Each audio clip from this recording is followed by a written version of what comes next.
Okay, today we are in the garage and we're going to have a look at this fuse box.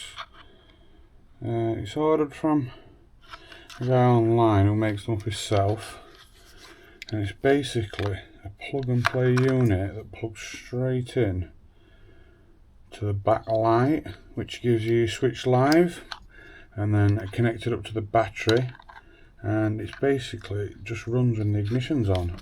And you get 4 slots, which I've already put a couple of fuses in because I want to put some hand grips, and the auxiliary lights, which are already on the bike.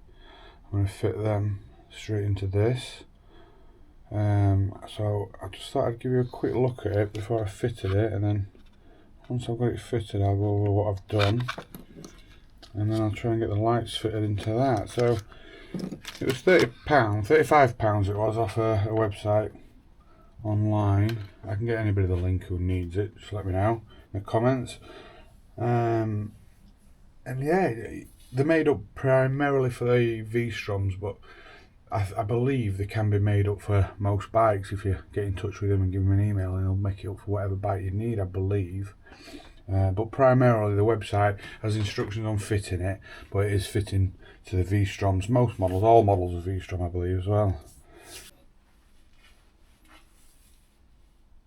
Okay, so as you can see, I've got it fitted just here, and I've had to take quite a bit of the rack off, or the rack, just to get it in, just to get me a bit more room so I can find where I need to be.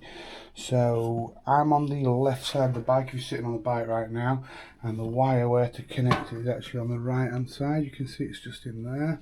That's the connection there, going into the old wire and coming from the old wire. So that goes into there, and then what we've got is we've got the 2 battery connections, and the actual unit just sits right there, and the wires are going to go into there. So now I've got all that set up, I'm just going to give it a little test. I've got this little electric tester here that will give me the volts and stuff on it, so I just connect that to an earth. Put the ignition on, and we'll go in there, which at the minute we're getting 12 volts. Start the bike up, and now we're getting a full, you can see that we're getting 14 volts right there. So yeah, both working perfectly fine, all good.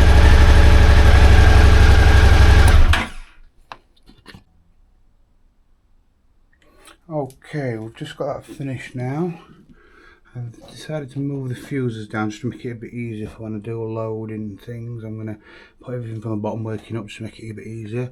I have had to extend the cables just in there, the lights, just to get them to work, but now they're not connected to the battery, so now when we switch them on, they don't come on until actually the ignition's turned on. I'll just demonstrate. So now we have the lights, and as you can see, they go off when the ignition goes off.